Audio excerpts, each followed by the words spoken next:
Falcon the winter soldier एक ऐसा show है जिसमें टोटल 6 एपिसोड होने वाले हैं, जो 4 एपिसोड हमने ऑलरेडी देख लिए हैं। आज का जो एपिसोड था वो इतना माइंड ब्लोइंग था और मेरी एपिसोड से जितनी उम्मीदें थी वो सारी की सारी पूरी हो चुकी हैं।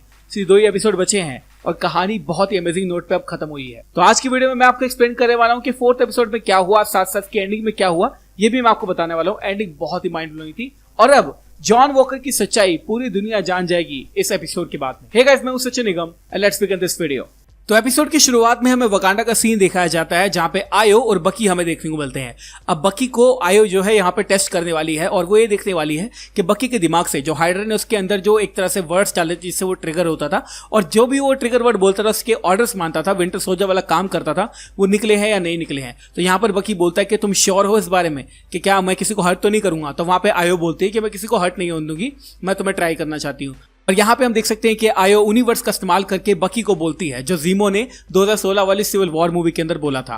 अब इन वर्ड्स को सुनने के बाद में जो बकी है उसको कुछ भी नहीं होता, बस उसको सिर्फ और सिर्फ फ्लैशबैक्स आते हैं और यहाँ पे वो रोना शुरू कर देता है, क्योंकि ऑब्वियसली बकी के लिए वो एक ऐसा मूवमेंट है जहां पर बकी को ये समझ में आ चुका है कि अब मैं किसी का पपेट नहीं हूं, अगर चाहे मुझे कोई ऑर्डर देगा भी अब उसका कुछ नहीं होने वाला और मेरे दिमाग से जो प्रोग्रामिंग थी वो खत्म हो चुकी है। यही उसका रोना थोड़ा हंसी में निकल जाता है क्योंकि ऑब्वियसली यहाँ पे वो बहुत ज्यादा खुश है क्योंकि अब उसको कोई काबू नहीं कर सकता। तो शुरुआत में मैं वकांडा का सीन दिखाया गया है जहां पे बकी और आयो देखने को मिलते हैं।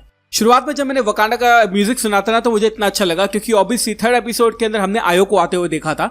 तो 4th एपिसोड से एक्सपेक्टेशन मेरी ऑलरेडी बहुत ज्यादा थी। इस एपिसोड के अंदर वकांडन्स जो हैं इतनी बार दिखाए गए हैं और बहुत ही अमेजिंग एपिसोड था, लेकिन शुरुआत ही इसकी इतनी बढ़िया हुई है। I was so happy.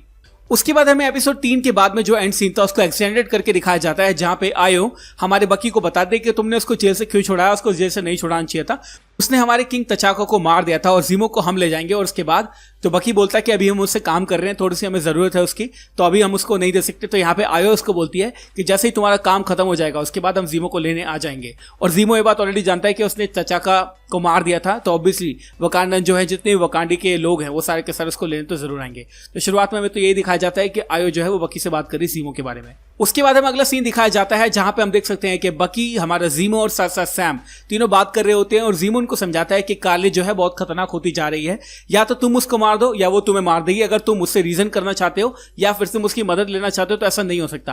यहाँ पे सैम उसको बोलता है कि मुझे लगता है कि जो कार्ली है वो हमारी मदद कर सकती है, लेकिन ज़ीमो उसको समझाता है कि जितने भी विंटर सोल्जर हैं उनसे मदद आप मत लो, क्योंकि विंटर सोल्जर का काम ही होता है मारना। या तो आज वो तुम्हें मार देगी या तुम उसको मार दो या मैं उनको मार दूंगा, लेकिन हम उससे रीजन करने वाले हैं, कार्ली से बात करने की अगर आप सोच रहे हो तो ऐसा नहीं होने वाला है। तो यहाँ पर जो सैम है वो ये बोलता है ज़ीमो को कि पहले मुझे उनसे बात करने दो, अगर कुछ नहीं निकलता है तो तुम जो मर्जी कर सकते हो। तो काफी अच्छा सीन मुझे लगा क्योंकि ज़ीमो यहाँ पे बिल्कुल रैशनल होकर बात कर रहा है, वो हमें इमोशन में नहीं जा रहा, वो बिल्कुल प्रैक्टिकल बात कर रहा है। और एक्चुअली में ज़ीमो देखा जाए तो सही भी है क्योंकि 2-3 एपिसोड से हम देख रहे हैं कि कार्ली के जो माइंड थॉट है वो चेंज हो चुके हैं। और पहले तो वो लोग की मदद करने के लिए आ रही थी, बट अब जीआरसी के लोग हो चाहे वो कोई और लोग हो जो उसकी बात को नहीं मार रहे, वो सीधा उनको मार भी देती है। अगले सीन में हमें एक न्यूज़ फ्लैशलाइट देखने को मिलती है जहां पर हमें बताया जाता है कि जीआरसी के एक कैंप पे बॉम्बिंग हो चुकी है और हम बात ऑलरेडी जानते हैं कि जीआरसी के कैंप पे बॉम्बिंग करी है कार्ली ने। तो यहाँ पे हमें दिखाया जाता है कि एक्चुअली में जो कार्ली है बहुत ज्यादा इविल हो चुकी है। वो अपने साथियों को ये भी बताती है कि लोग इसी बात को मानते हैं, इसलिए मुझे ये करना पड़ा और मेरे पास कोई और चारा भी नहीं था। उसके बाद हमें दिखाया जाता है बकी, सैम और ज़ीमो आते हैं जीआरसी कैंप पे जहां पर कार्ली रह रही थी। वहां पे आने के बाद वो तीनों पता करने की कोशिश करते हैं कि यहाँ पे जो कार्ली की फ्रेंड थी यानी कि डोनिया वो कहां पर है। यहाँ पे ज़ीमो भी होता है, बकी भी होता है और सैम भी होता है, तीनों पता करने की कोशिश करते हैं। सैम को देखने के बाद में जितने भी लोग यहाँ पे रहते हैं वो बिल्कुल भी इसको नहीं बताते हैं क्योंकि ऑब्वियसली जो कार्ली है उसने बोला होगा कि चाहे कोई भी बात करने आए बिल्कुल भी मत बताना। सेम चीज जो है वो हमारा बकी भी ट्राई करता है लेकिन उसको भी कोई जानकारी नहीं मिलती। लेकिन ज़ीमो बड़ा आरामी है, वो बच्चों को टॉफी देके उनसे इन्फॉर्मेशन निकलवा लेता है और पता कर लेता है कि एक्चुअली में डोनिया का फ्यूनरल कहाँ पे हो रहा है। और वो ये भी कहता है बच्चों से कि ये 2 बंदे हैं, इनको कोई जानकारी मत देना, सिर्फ वो सिर्फ मुझे बता दो कि डोनिया का फ्यूनरल कहाँ पे हो रहा है। तो ज़ीमो को बच्चों द्वारा जानकारी मिल जाती है। उसके बाद जो तीनों है वहां से चले जाते हैं। वापस से अपनी जगह पर आने के बाद जो सैम और बकी है वो ज़ीमो से पूछते हैं कि तुम्हें क्या पता चला। तो ज़ीमो वहां पे एक्सप्लेन करता है कि डोनिया का जो फ्यूनरल है वो आज दोपहर के अंदर है और हम उसको आराम से पकड़ सकते हैं क्योंकि वहां पे कार्ली भी होने वाली है। तो तीनों प्लान बनाते हैं कार्ली को ढूंढकर लाने का वहां से। अब सारी चीज़ों को इजी करने के लिए सैम जो है वो शरण कार्टर को फ़ोन करता है और उससे बोलता है कि मुझे तुम्हारी मदद की ज़रूरत है, हम चाहते हैं कैंप पे नज़र रखने के लिए। तो यहाँ पे जो शरण कार्टर है वो बोलते हैं कि 2-3 सैटेलाइट हैं जिससे मैं नज़र रख सकती हूँ और शायद मैं तुम्हारी मदद कर सकती हूँ। तो यहाँ पे सैम जो है वो शरण कार्टर को थैंक यू बोलता है। अब गाइस बहुत सारी थ्योरी ये चल रही है, आप ऑलरेडी जानते होंगे कि पावर ब्रोकर एक पर्सन है जो कि सब कुछ कंट्रोल कर रहा है और वही जो है हमारे फ्लैग स्मैशर्स के पीछे पड़ा हुआ है। ऐसा सुनने में आ रहा है कि शायद शैरन जो है वो पावर ब्रोकर हो सकती है। मैं भी इस थ्योरी को कहीं ना कहीं सपोर्ट करता हूँ शायद आने वाले एपिसोड्स में हमें पता चले। उसके बाद हम देख सकते हैं कार्ली जो है अपने फ्रेंड के साथ में एक जगह पे जाती है, ग्रेव पे जाती है और वहां पर सुपर सोल्जर सीरम के जो वाइल होते हैं वो निकालती है। यहाँ पर वो अपने फ्रेंड से बात कर रही होती है और वो बोलती है कि क्या मैं सही कर रही हूँ। एक्चुअली में वो प्लान क्या कर रही है यहाँ पे कि इन वाइल्स का इस्तेमाल करके वो नए सुपर सोल्जर्स बनाना चाहती है। तो यहाँ पर हम देख सकते हैं टोटल 8 वाइल होते हैं जो कि कार्ली निकालती है और मैं बहुत एक्साइटेड था ये बात जान के कि 8 सुपर सोल्जर अभी और बन सकते हैं। ऑब्वियसली फ्लैग स्मैशर्स के कुछ जो मेंबर है वो खत्म हो चुके हैं, तो कार्ली का जो प्लान है वो ये है कि वो और सुपर सोल्जर्स बनाए ताकि फ्लैग स्मैशर की टीम को बड़ा किया जा सके। टोटल हम गिन सकते हैं यहाँ पे हमें 8 वाइल देखने को मिलती है। कार्ली वहां से सुपर सोल्जर सीरम जो है वो सारे के सारे अपने साथ लेके चली जाती है और अगले सिनेमा में देखने को मिलता है सैम, बकी और जीमो और साथ साथ लमार यानी कि हमारा जो बैटल स्टार है वो, और साथ साथ जॉन वॉकर। जॉन वॉकर आता है और बोलता है कि तुमने जीमो को बाहर क्यों निकाला। तो बकी एक्सप्लेन करता है कि मैंने कुछ नहीं निकाला, वो खुद ही बाहर निकला है। तो वहां पे बोलता है कि जल्दी जल्दी इसको जो है जेल में डाल दो। तो वहां पे जो सैम है और जो बकी है वो एक्सप्लेन करते हैं कि जीमो को भी हम जेल में नहीं डाल सकते क्योंकि जीमो को पता है कौन चीज कहां हो रही है, तो अभी हमें इसकी जरूरत है। तो जॉन वॉकर जो है यहाँ पर थोड़ा गुस्सा दिखाता है, बट जो सैम है वो बोलता है कि अभी हमारे को जरूरत है जीमो की, तो तुम जीमो को नहीं ले जा सकते। सैम और बकी जॉन वॉकर को एक्सप्लेन करते हैं कि अभी जीमो की हमें जरूरत है और जीमो के बिना हम ये काम नहीं कर पाएंगे। तो यहाँ पे जो है जॉन वॉकर बोलता है कि जल्दी उससे रीजन करो, यानी काली से बात करो और मैं तुम्हें ज्यादा टाइम नहीं दूंगा, उसके बाद मैं जीमो को वापस से जेल ले जाऊंगा। तो यहाँ पे सैम जो है बोलता है कि तुम्हें बिल्कुल भी नहीं आना, मैं उससे बात करने की कोशिश करूंगा क्योंकि वो सिर्फ और सिर्फ एक बच्ची है। तो यहाँ पे जीमो और सारे के सारे जो लोग हैं वो इस बात को जानते हैं कि जो हमारी कार्ली है बहुत खतरनाक हो चुकी है, लेकिन सैम शायद अभी भी उसके अंदर कुछ अच्छा ढूंढ पा रहा है और वो कोशिश करेगा उससे बात करने की। कुछ अगले सीन में दिखाया जाता है कि जीमो उसी बच्चों से जो इन्फॉर्मेशन होती है वो निकलवा लेता है, उनको पैसे भी देता है और अपना जो है आगे बढ़ जाता है और पता कर लेता है कि एक्चुअली में कार्ली है कहाँ। वहां पे जाने के बाद जो हमारा जॉन वॉकर है वो जीमो को कफ कर देता है, यानी हथकड़ी इसको लगा देता है और हमारे सैम को बोलता है कि तुम्हें मैं 5 से 10 मिनट और दूंगा, जाओ अंदर बात करो, अगर वो नहीं होती है बात तो मैं अंदर आके उसको पकड़ लूंगा। तो सैम बोलता है कि अंदर मत आना, लेकिन जॉन वॉकर आप जानते हो अपनी सुनने वाला तो है नहीं वो किसी की। कुछ अगले सीन में हम देख सकते हैं कि जब डॉनिया का फ्यूनरल चल रहा होता है तो वहां पे कार्ली होती है और वहां पे वो फ्यूनरल होने के बाद में कार्ली जब देख लेती है कि सैम आ चुका है तो वो कार्ली उनसे बात करने लगती है और सैम से वो बोलते हैं कि मेरे को ऑलरेडी पता था कि तुम यहाँ पे आ चुके हो। उसके बाद वो दोनों बात कर रहे होते हैं, तो यहाँ पे जो है सैम उसका एक्सप्लेन कर रहा होता है कि जो तुम कर रही हो वो सही नहीं कर रही हो वगैरह वगैरह, और अच्छी साइड पे आ जाओ और जो भी तुम समझ रहे हो कि आज की डेट में जो तुम्हारा दुश्मन है वो एक्चुअली में तुम्हारा दुश्मन नहीं है, यहाँ तक कि मैं भी तुम्हारा दुश्मन नहीं हूँ, सही राह पे चलो, तुम्हारे आगे जो फ्यूचर है बहुत ब्राइट है और वगैरह वगैरह। हम देख सकते हैं बाहर कुछ और ही चल रहा है। यहाँ पे जो जॉन वॉकर है वो इम्पेशेंट हो रहा है, वो बोल रहा है कि 10 मिनट से ज्यादा हो गए, मैं अंदर जा रहा हूँ, मैं अंदर जा रहा हूँ। तो यहाँ पे जीमो मना करता है कि अंदर मत जाओ, साथ साथ बकी बोलता है कि अभी अंदर मत जाओ। यहाँ पे हम देख सकते हैं कि हमारा जॉन वॉकर है वो अंदर घुसने की कोशिश करता है और हमारा विंटर सोल्जर यानी हमारा जो बकी है वो उसको रोक देता है। हम देख सकते हैं कि वो दोनों की थोड़ी सी बैंटर यहाँ पे चलता है, लेकिन अंदर की जो कहानी है वो कुछ और ही है।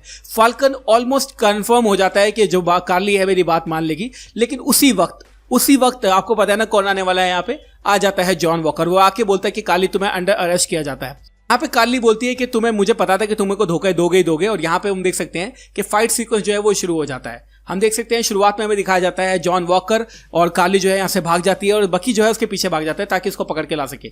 उसके बाद हमें कुछ सीन दिखाए जाते हैं जहाँ पे छोटी मोटी फाइट होती है और बकी और सैम दोनों एक दूसरे से मिल जाते हैं। अगले सीन में हम देख सकते हैं कि जो जीमो होता है वो एक्चुअली अपनी हथकड़ी को छुड़ाकर चला जाता है और वो सीधा जाता है कार्ली के पीछे। उसके बाद हम देख सकते हैं कि जो जीमो है वो कार्ली को ढूंढ लेता है और यहाँ पर जो कार्ली है उसके हाथ से सारे के सारे सुपर सोल्जर की जो वाइल्स होती हैं वो गिर जाती है। मुझे ऐसा लग रहा था कि यहाँ पे जो सुपर सोल्जर्स की वाइल्स हैं शायद वो उठा ले।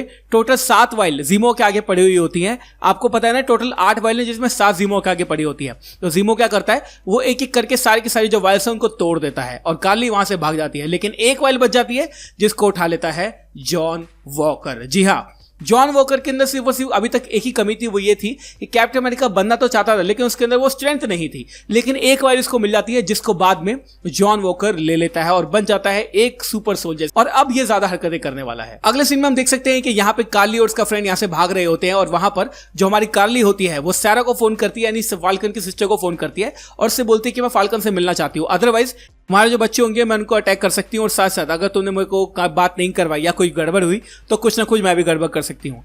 यहाँ पे जब फाल्कन को सब चीजें पता चल जाती है तो वो मिलने जाता है कार्ली से और अब होने वाली है बहुत ही अमेजिंग फाइट सीक्वेंस। कुछ अगले सीन में हम देख सकते हैं कि सैम और जीमो जो है वो बात कर रहे होते हैं विंटर सोल्जर्स के बारे में। तो यहाँ पर जो सैम है वो बोलता है जीमो को कि मैं जानता हूँ तुम सारे के सारे जो विंटर सोल्जर्स से नफरत करते हो, लेकिन सारे के सारे विंटर सोल्जर इतने बुरे भी नहीं है। लेकिन जीमो यहाँ पे एक्सप्लेन करता है कि एक विंटर सोल्जर को बाहर छोड़ना तुम जानते नहीं हो कैसा है, और अगर तुम लगता है तुम्हें कि विंटर सोल्जर सारे बुरे हैं तो बकी के बारे में क्या सोचते हो। और जीमो वहाँ पे कोई आंसर नहीं देता। सारी की सारी चीजें गलत नहीं होती, सैम जो है उसको समझाने की कोशिश करता है, बट जीमो का पर्सपेक्टिव यहाँ पे कुछ और ही है। अगले सीन में हमें दिखाया जाता है कि जॉन वॉकर जो है वो इसी जगह पे आ जाता है और जीमो को अरेस्ट करने की बात करता है, लेकिन उससे पहले वो अरेस्ट कर सके हमें देखने को मिलती है कौन, डोरा मिलाजे की 2 मेंबर्स, एक है आयो और एक और हमें लेडी देखने को मिलती है डोरा मिलाजे से। वो यहाँ पर आती है और वो बोलते हैं कि मुझे जीमो को ले जाने दो, और वॉकर बोलता है मुझे जीमो को ले जाने दो। और यहाँ पे जो है बहुत ही अमेजिंग जो फाइट है वो शुरू हो जाती है। जॉन वॉकर हमारे falcon and the winter soldier से लड़ रहा है, फाल्कन एंड विंटर सोल्जर जीमो को बचा रहे हैं, जो आयो है वो बकी से लड़ रही है, सब एक दूसरे से लड़ रहे हैं। काफी अमेजिंग सीन है। यहाँ पे हम देख सकते हैं कि बकी को डीएक्टिवेट करने के लिए जो आयो है वो बकी का जो लेफ्ट हैंड है वो उसको ही खोल देती है, और बकी का जो लेफ्ट हैंड है वाइब्रेनियम वाला वो नीचे गिर जाता है। ये देख के सारे चौंक जाते हैं और आयो बोलती है कि मुझे तुम्हें डिसेबल करना आता है। और यहाँ पे हम देख सकते हैं सबकी फाइट होती है, लेकिन इसी फाइट का इस्तेमाल करके हमारा जीमो जो है वो यहाँ से एस्केप कर जाता है और आयो समझ जाते हैं कि जीमो भाग चुका है और अब जीमो को पकड़ने की जरूरत है। हम देख सकते हैं कि जो हमारे वाइब्रेनियम्स वाले भाले हैं वो जॉन वॉकर को अच्छी फाइट देते हैं और काफी अमेजिंग फाइट सीक्वेंस था ये guys, really it was just lovely. हम देख सकते हैं कि जो आयो है वो दूसरी हमारी डोरा मिलाजे की मेंबर से बोलते हैं कि शील्ड वापस कर दो, और वो शील्ड वापस कर देती है और बकी जो है अपना जो लेफ्ट हैंड है वो वापस से लगा लेता है। सैम उससे पूछता है कि ऐसा हो सकता था क्या, तो यहाँ पे बकी एक्सप्लेन करता है कि मुझे नहीं पता था कि मेरी आर्म बाहर निकल सकती है, और उसकी आर्म में हम वाइब्रेनियम टेक्नोलॉजी देख सकते हैं। और अगर गौर से देखेंगे ना तो यहाँ पे आपको पर्पल कलर दिखेगा जो कि सिग्निफाई करता है वकांडा की टेक्नोलॉजी को। इस लड़ाई में हारने के बाद में जो हमारा कैप्टन अमेरिका है नया वाले हैं जॉन वॉकर, वो समझ जाता है कि कुछ ना कुछ तो गड़बड़ है और मुझे जो है अब सुपर सोल्जर सीरम लेना पड़ेगा, क्योंकि मैं सबसे लड़ाई में हार जाता हूं और वकांडा के लोग जो कि सुपर सोल्जर है भी नहीं उनसे भी नहीं जीत पाया मैं। और यहाँ पे जो है वो दोनों यहाँ से चले जाते हैं।